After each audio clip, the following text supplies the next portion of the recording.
అనుకున్న పనులు జరగడానికి బ్రహ్మశ్రీ గోరుగుంట్ల సురేష్ బాబు గారిచే వారాహి పాశుపత హోమం. ఈ రోజుల్లో చాలా మందిలో థైరాయిడ్ సమస్యలు ఇబ్బందికి గురి చేస్తూ ఉన్నాయి. అలాగే అసలు థైరాయిడ్ ఎందుకు వస్తుంది, థైరాయిడ్ సమస్యకి యోగా ద్వారా ఎటువంటి పరిష్కారాలు ఉన్నాయి, ఎటువంటి ఆసనాలు వేయాలి అనే అంశాల గురించి మనతో మాట్లాడేందుకు ప్రముఖ యోగా ఎక్స్పర్ట్ వసంతలక్ష్మి గారు మనతో ఉన్నారు. వసంతలక్ష్మి గారు నమస్తే అండి. నమస్తే అండి. ఈ రోజుల్లో మనం అబ్జర్వ్ చేసుకుంటే థైరాయిడ్ సమస్యలతో చాలామంది ఇబ్బంది పడుతూ ఉన్నారు. అసలు థైరాయిడ్ సమస్య ఎందుకు వస్తుంది, థైరాయిడ్ సమస్యతో బాధపడేవారు ఎటువంటి ఆహార నియమాలు పాటించాల్సిన అవసరం ఉంది, థైరాయిడ్ సమస్యని మనం తగ్గించుకోవాలి అంటే ఎటువంటి ఆసనాలు ఉన్నాయి ఈ యోగాలో? ఎస్ అండి, మీరు చెప్పినట్లు ఈ మధ్యకాలంలో థైరాయిడ్ సమస్యతోటి చాలామంది ఇబ్బంది పడుతూ ఉన్నారు. థైరాయిడ్ అనేది మనకు ఈ నెక్ దగ్గర ఉన్న ఒక గ్లాండ్.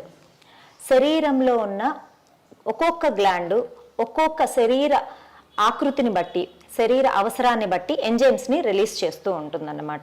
మన ఎదుగుదలకు, పొడవు పెరగాలన్నా, మనిషి చక్కగా శరీరాకృతి రావాలన్నా, ఆహార నియమాలు అంటే మనం తీసుకున్న ఆహారాన్ని చక్కగా డైజెషన్ అవ్వాలన్నా, ఇలా ఎన్నో శరీరంలో జరిగే క్రియలకి మన థైరాయిడ్ గ్లాండ్ అనేది ఒక మంచి సూచిక. థైరాయిడ్ గ్లాండ్ ఎంజైమ్స్ని రిలీజ్ చేస్తూ ఉన్నంత రోజులు చక్కగా మనకి ఈ క్రియలన్నీ జరుగుతూ ఉంటాయి అన్నమాట. కొంతమందిని గమనించాము అంటే బాగా హైట్గా ఉంటారు, కొంతమంది చాలా షార్ట్గా ఉంటారు. గమనించారా? ఇది థైరాయిడ్ యొక్క ఆ ఎంజైమ్స్ రిలీజ్ చేసే శరీరంలో ఉత్పత్తి అయ్యే క్రియను బట్టి వాళ్ళ హైట్ అనేది పెరగడం తగ్గడం జరుగుతూ ఉంటుంది ఒక ఏజ్ వరకు. తర్వాత థైరాయిడ్ గ్లాండ్ ఎలా మనకి ఎంజైమ్స్ని ప్రొడ్యూస్ చేస్తూ ఉన్న దాన్ని బట్టి శరీర ఆకృతి కూడా మారుతూ ఉంటుంది. కొంతమందిని గమనించారంటే థైరాయిడ్ గ్లాండ్ యొక్క పనితీరు చక్కగా ఉన్న వాళ్ళు శరీరాకృతి చాలా చక్కగా ఉంటుంది.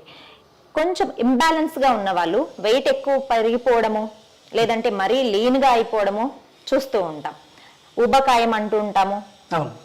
తర్వాత మరి సన్నగా అయిపోవడం, ఇలాంటివన్నీ కూడా థైరాయిడ్ గ్లాండ్ వ్యవస్థ కిందకి వస్తాయన్నమాట. ఈ థైరాయిడ్ అసలు ప్రాబ్లం ఎందుకు వస్తుంది? థైరాయిడ్ అన్నది ప్రతి ఒక్కరికి శరీరంలో ఉన్న ఒక గ్రంథి.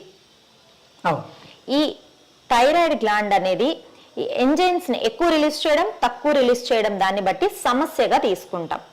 సమస్య అంటే థైరాయిడ్ గ్లాండ్ ఎక్కువగా మనకు ఎంజైమ్స్ని ప్రొడ్యూస్ చేస్తూ ఉందనుకోండి, అప్పుడు మనకు ఇక ఊబకాయం రావడము, లేదు అంటే జుట్టు బాగా రాలిపోవడము, కొంతమందికి ఈ హార్మోనల్ ఇంబ్యాలెన్స్ వల్ల చిన్ దగ్గర కానీ అంటే అవాంఛిత రోమాలు అంటూ ఉంటాం, ఇలా వచ్చేసేయడము, లేదు అంటే ఇర్రెగ్యులర్ పీరియడ్స్ రావడం, లేదు అంటే బాగా నీరసంగా అనిపించడము, టైర్డ్ అయిపోతూ ఉంటారు తొందరగా. ఇలాంటి ప్రాబ్లమ్స్ అన్నీ వస్తూ ఉంటాయి.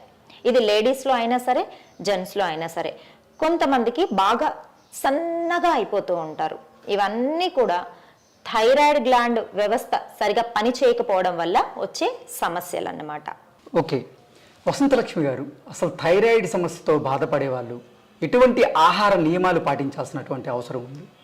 ఎస్ అండి, థైరాయిడ్ సమస్యతో ఇబ్బంది పడుతూ ఉన్న వాళ్ళకి కొన్ని ఆహార పదార్థాలని ఖచ్చితంగా అవాయిడ్ చేయవలసిన అవసరం ఉంది. లైక్ క్యాలీఫ్లవర్కి సంబంధించిన, రూట్కి సంబంధించిన ఆహార పదార్థాలు, క్యాలీఫ్లవర్ కావచ్చు, క్యాబేజీ కావచ్చు, బ్రోకలీ కావచ్చు, ఇలాంటి ఆహార పదార్థాలు తీసుకున్నప్పుడు థైరాయిడ్ యాక్టివేషన్ అనేది హైపర్ ఉంటుందన్నమాట. అందువల్ల వాటిని అవాయిడ్ చేయమని చెప్తూ ఉంటాం. కొన్ని రకాల చిరుధాన్యాలు తీసుకున్నప్పుడు కూడా ఈ థైరాయిడ్ సమస్య కొంచెం ఎక్కువయ్యే అవకాశం ఉంది. అంటే లైక్ మిల్లెట్స్లో సామలు కానీ, అరికెలు కానీ, జొన్నలు కానీ ఇలాంటివి తీసుకున్నప్పుడు అందరికీ సూట్ అవ్వవు. థైరాయిడ్ ప్రాబ్లం ఉన్న వాళ్ళు వీటిని ఖచ్చితంగా అవాయిడ్ చేసుకోవాలి. థైరాయిడ్ ప్రాబ్లం ఉన్నా కూడా అందరికీ చక్కగా సూట్ అయ్యే మిల్లెట్స్ ఉంటాయి. అవి ఏంటి అంటే రాగులు కానీ, గోధుమలు కానీ ఇలాంటివి తీసుకుంటూ ఉండాలి. తర్వాత ఖచ్చితంగా థైరాయిడ్ సమస్యలు ఉన్న వాళ్ళు అన్హెల్దీ ఫుడ్స్ అంటే processed food, out side process చేసి పెట్టేసి ఉంటారు, ఎప్పుడో చేసి పెట్టుంటారు, ప్యాక్ చేసి పెట్టేసి ఉంటారు, వాటిల్లో కెమికల్స్ కూడా మిక్స్ అయి ఉంటాయి అన్నమాట. ఇలాంటివి తీసుకోవడం ఖచ్చితంగా అవాయిడ్ చేయాలన్నమాట. లేదు అంటే వాళ్ళకి ప్రాబ్లం అనేది ఎక్కువ అవుతూ ఉంటుంది. వసంతలక్ష్మి గారు, థైరాయిడ్ సమస్యతో బాధపడే వాళ్ళకి యోగాలో ఎటువంటి ఆసనాలు వేస్తే ఉపయోగం ఉంటుంది? ఎస్ అండి, యోగా ద్వారా థైరాయిడ్ గ్లాండ్ యొక్క హార్మోనల్ ఇంబ్యాలెన్స్ స్థితిని మనం చక్కగా మెరుగుపరుచుకోవచ్చు. మనకు ఊష్ట్రాసన, మత్స్యాసన, సర్వాంగాసన ఈ ఆసనాల ద్వారా రెగ్యులర్ ప్రాక్టీస్ తోటి ఈ థైరాయిడ్ సమస్య నార్మల్ స్థితికి వచ్చేస్తూ ఉంటుంది. ఎంతో కాలంగా థైరాయిడ్ తోటి ఇబ్బంది పడే వాళ్ళకు కూడా ఈ ఆసనాలు రెగ్యులర్గా ప్రాక్టీస్ చేయడం ద్వారా థైరాయిడ్ సమస్య నార్మల్కి వచ్చేస్తుంది. ఈ థైరాయిడ్ సమస్య ద్వారా వచ్చిన ఇతర అన్ని సమస్యలు కూడా లైక్ ఒబేసిటీ కావచ్చు, ఇన్ఫర్టిలిటీ కావచ్చు, లేదు అంటే ఇర్రెగ్యులర్ పీరియడ్స్ కావచ్చు, ఇలాంటివన్నీ కూడా తగ్గిపోతాయి. వసంతలక్ష్మి గారు, థైరాయిడ్ సమస్యని తొలగించడానికి ఈ ఆసనాలతో పాటుగా ఏదైనా ముద్ర ఉందా? ఎస్ అండి, శంఖ ముద్ర రెగ్యులర్గా ప్రాక్టీస్ చేయడం ద్వారా మనకు థైరాయిడ్ సమస్య అనేది తగ్గిపోతుంది. వసంతలక్ష్మి గారు, ఈ థైరాయిడ్ సమస్యని తగ్గించడానికి ఎటువంటి ప్రాణాయామం ఉంది? ఎస్ అండి, ప్రాణాయామ ద్వారా మాత్రమే మనం చాలా ఆరోగ్య సమస్యలని తగ్గించుకోవచ్చు. ఈ థైరాయిడ్ సమస్యతో ఇబ్బంది పడే వాళ్ళకి ఉజ్జయి ప్రాణాయామ రెగ్యులర్గా ప్రాక్టీస్ చేసుకోవడం ద్వారా ఈ థైరాయిడ్ సమస్య అనేది తగ్గిపోతుంది. ఓకే వసంతలక్ష్మి గారు, ఈ ఆసనాలు అలాగే ఎటువంటి ప్రాణాయామాలు చేయాలి అనేది ఒకసారి మా ప్రేక్షకుల కోసం మీరు ఆసనాలు వేసి చూపించండి. తప్పకుండా అండి. థైరాయిడ్ ప్రాబ్లమ్ని తగ్గించడం కోసం మనకు ఊష్ట్రాసన చాలా చక్కగా ఉపయోగపడుతుంది. చూడండి, మోకాళ్ళ మీదకి ఇలా చక్కగా నిలబడుకోవాలి. హ్యాండ్స్ని మెల్లగా ముందుకి స్ట్రెచ్ చేసుకొని కొద్దిగా బ్యాక్ బెండింగ్ చేస్తూ రైట్ హీల్ని రైట్ పామ్తో టచ్ చేస్తూ లెఫ్ట్ హీల్ని లెఫ్ట్ పామ్తో టచ్ చేస్తాం. స్లోగా నెక్ని బ్యాక్కి బెండ్ చేస్తాం. రిలాక్సింగ్గా ఈ పొజిషన్లో కొద్దిసేపు ఉండాలి. మెల్లగా లెఫ్ట్ హ్యాండ్ని తర్వాత రైట్ హ్యాండ్ని డౌన్ చేసుకొని ఇలా వజ్రాసన స్థితికి వచ్చి హ్యాండ్స్ని రెండు ముందుకి స్ట్రెచ్ చేసుకొని హెడ్ని డౌన్ చేసి రిలాక్స్ అవ్వాలి. ఇలా ఊష్ట్రాసన పూర్తిగా బ్యాక్ బెండింగ్ తోటి ప్రాక్టీస్ చేయలేనప్పుడు మనం హాఫ్ ఊష్ట్రాసన కూడా ప్రాక్టీస్ చేయొచ్చు. ఇక్కడ మెయిన్ రీజన్ ఏంటి అంటే ఊష్ట్రాసన చేయడానికి మన ఈ థైరాయిడ్ గ్లాండ్ని యాక్టివేట్ చేయడం కోసం నెక్ మజిల్స్ని కంప్లీట్గా బ్యాక్ బెండ్ చేయడము. సో హాఫ్ ఊష్ట్రాసన, పూర్తి ఊష్ట్రాసన ప్రాక్టీస్ చేయలేనప్పుడు ఇలా బ్యాక్ మీద హ్యాండ్స్ ఉంచుకొని మెల్లగా బ్యాక్ బెండింగ్ చేయొచ్చు. రిలాక్సింగ్గా సెంటర్కి వచ్చేసి మరలా రిలాక్సింగ్ పోస్చర్ మనకు శశాంకాసన, హెడ్ని డౌన్ చేసుకొని రిలాక్స్ అవ్వడం. Slowly centre. ఇలా రెగ్యులర్గా ఊష్ట్రాసనాన్ని 3 నుంచి 4 సార్లు 10 సెకండ్లు పోస్చర్లో ఉండగలిగి కనుక చేయగలిగితే మనకు థైరాయిడ్ గ్లాండ్ అనేది చక్కగా యాక్టివేట్ అవుతుంది. తరువాత మత్స్యాసన ప్రాక్టీస్ చేద్దాం.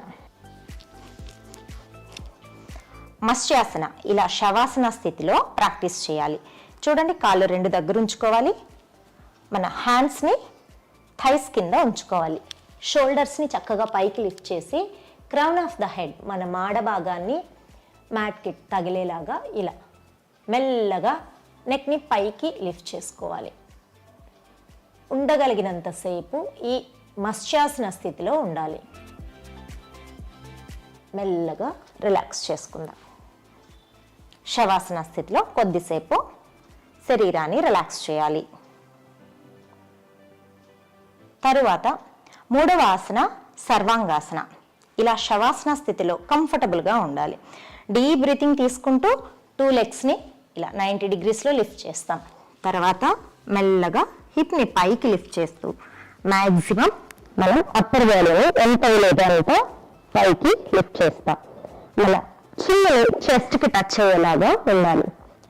మన థైరాయిడ్ గ్లాండ్ని చక్కగా మనం స్ట్రెచ్ చేస్తూ స్టిమ్యులేట్ చేయడం కోసం ఈ ఆసనాలో 10 సెకండ్స్ నుంచి 1 మినిట్ వరకు కూడా ఉండొచ్చు. మెయింటైన్ చేద్దాం కొద్దిసేపు.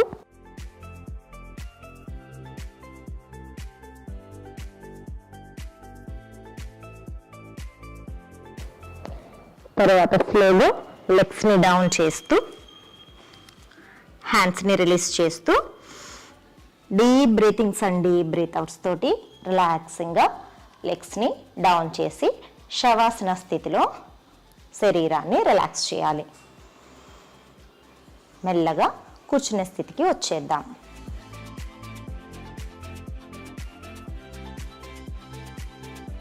ఓకే వసంతలక్ష్మి గారు, అసలు థైరాయిడ్ సమస్యని అరికట్టాలంటే ఎటువంటి ఆసనాలు వేయాలి అని మీదైన శైలిలో చాలా చక్కగా వివరించారు.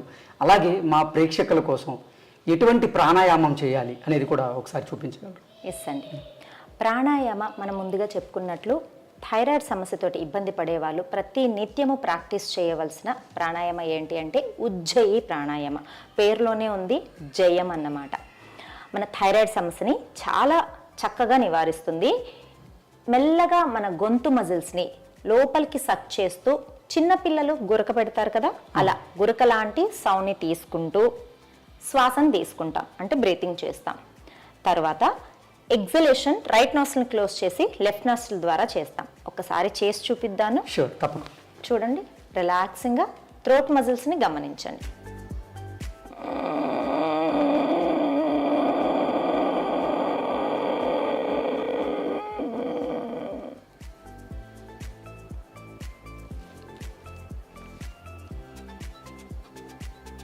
ఎగ్జలేషన్ మెల్లగా లెఫ్ట్ నాస్ట్రిల్ నుంచి చేస్తాం. స్లోగా మనము స్టార్టింగ్లో కొంచెం ఇబ్బందిగా అనిపించవచ్చు సౌండ్ రావడంలో. మెల్లమెల్లగా థ్రోట్ మజిల్స్ని లోపలికి లాగుతూ బ్రీతింగ్ మీద మనసు పెట్టగలిగాము అంటే చాలా ఈజీగా వచ్చేస్తుంది. హార్మోనల్ ఇంబ్యాలెన్స్ ప్రాబ్లమ్ని తగ్గించడానికి ఈ ఉజ్జయి ప్రాణాయామ చాలా చక్కగా ఉపయోగపడుతుంది. మరొకసారి చేద్దాము. షూర్. చూడండి.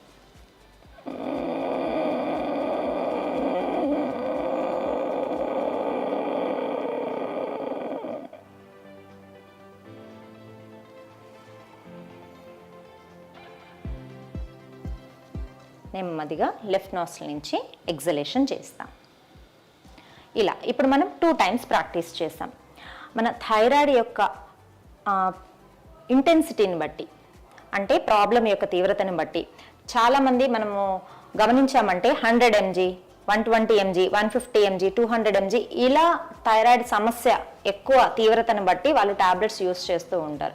వాళ్ళ తీవ్రతను బట్టి మనం 2 టైమ్స్ ప్రాక్టీస్ చేయాలా, 5 టైమ్స్ ప్రాక్టీస్ చేయాలా, లేదా 9 టైమ్స్ ప్రాక్టీస్ చేయాలా అన్నదే ఉంటుందన్నమాట. రెగ్యులర్గా వాళ్ళ తీవ్రతను బట్టి ఎక్కువ సార్లు ప్రాక్టీస్ చేస్తూ ఉంటే మెల్లమెల్లగా సమస్య అనేది తగ్గిపోతూ వస్తూ ఉంటుంది. ఓకే వసంతలక్ష్మి గారు, ప్రాణాయామం ఎలా చేయాలనేది చాలా స్పష్టంగా వివరించారు. అలాగే అసలు థైరాయిడ్ సమస్యకి ఎటువంటి ముద్రలు ఉన్నాయి?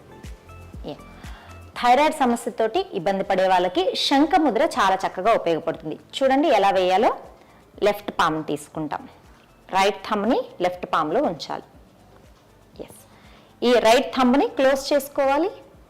రైట్ 4 ఫింగర్స్ని ఇలా లెఫ్ట్ థంబ్కి టచ్ చేస్తాం. ఇలా పైనుంచి తీసుకోవాలి. ఎస్, ఒకసారి లోపలికి చూసుకోండి, శంఖంలాగా కనిపిస్తుంది. హృదయ స్థానంలో ఉంచుకొని ఇది శంఖముద్ర అంటాము.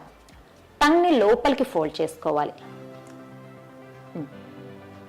కళ్ళు మూసుకొని టంగ్ని లోపలికి ఫోల్డ్ చేసుకొని రిలాక్సింగ్గా మనస్సులోనే ఓంకార ఉచ్చారణ జరపాలి 5 సార్లు.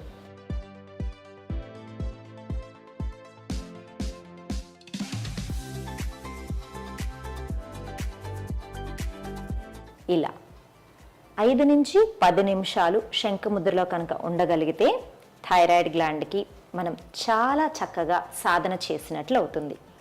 ఓకే వసంతలక్ష్మి గారు, అసలు థైరాయిడ్ సమస్య నుంచి బయటపడాలంటే యోగాలో ఎటువంటి ఆసనాలు ఉన్నాయి, ఎటువంటి ప్రాణాయామాలు ఉన్నాయి, ఎటువంటి ముద్రలు ఉన్నాయి అని చాలా చక్కగా వివరించి మీదైన శైలిలో చేసి చూపించారు. ధన్యవాదాలు. ధన్యవాదాలు.